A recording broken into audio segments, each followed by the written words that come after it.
SSC 24 সাল পরীক্ষা শেষ হতে না হতেই এসএসসি 25 সালের শিক্ষার্থীদের জন্য গণিত সাজেশন নিয়ে এসেছি।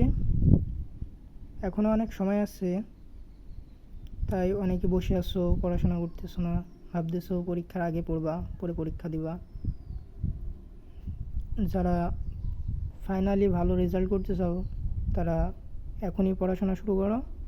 বসে থাকার কোনো প্রয়োজন নেই, বসে থাকলেই সময় নষ্ট, কোনো লাভ নেই।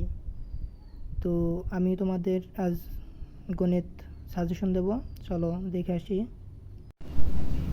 তো এই হচ্ছে তোমাদের গণিত সাজেশন অধ্যায়ভিত্তিক। ক বিভাগ থেকে আমরা জানি যে ক বিভাগে 3টা প্রশ্ন থাকে, 2টা লিখতে হয়।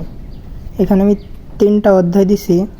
দ্বিতীয় অধ্যায় সেট ও ফাংশন, এখান থেকে একটা শিওর থাকবে। তৃতীয় অধ্যায় থেকেও বীজগাণিতিক রাশি থেকে একটা শিওর থাকবে, এটাও ধরে নাও। তবে এখানে তৃতীয় অধ্যায় আছে ধারা, এখান থেকে আসে। আবার অনেক সময় চতুর্থ অধ্যায় লগারিদমের একটি অধ্যায় আছে, এখান থেকেও দেয়। সো তোমরা সময় পেলে লগারিদমের অধ্যায়টাও করতে পারো। খ বিভাগের জন্য 3টা অধ্যায় দেওয়া হয়েছে।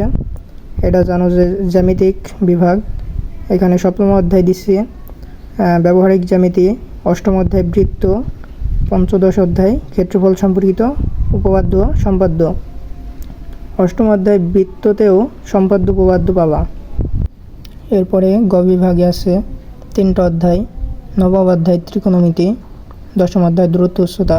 এখানে ত্রিকোণমিতি ক নম্বর 2 মার্ক থাকবে, এছাড়াও দূরত্ব উচ্চতা থাকবে 8 মার্ক। 16 অধ্যায় হচ্ছে পরিমিতি, এখানে থাকবে হচ্ছে 10 মার্ক, ইনশাল্লাহ পারবা। এইখানে 3টা অধ্যায় করলে 2টা শিওর পাওয়া যাবে ইনশাল্লাহ। এবং ঘ বিভাগে 17 নম্বর অধ্যায় আছে পরিসংখ্যান, এটা তোমরা জানো। এখানে 2টা প্রশ্ন থাকে, একটি লিখতে হয়। এগুলাও করলে তোমরা রিটেন পার্ট অবশ্যই মোটামুটি ভালো পাবা। 70 মার্কই পাওয়ার সম্ভাবনা থাকবে ইনশাল্লাহ। এরপরেও বলতে পারি যে এমসিকিউ এখান থেকেও আসবে। এমসিকিউ এর জন্য মোটামুটি ভালো প্রস্তুতি এখান থেকেও হয়ে যাবে, প্রায় 20 মার্ক পাবা এমসিকিউ এই অধ্যায়গুলো থেকে। আর বাকি অধ্যায় আছে টুকটাক দিক থেকে এমসিকিউ দিতে পারে। তো সকলে ভালো থাকবেন।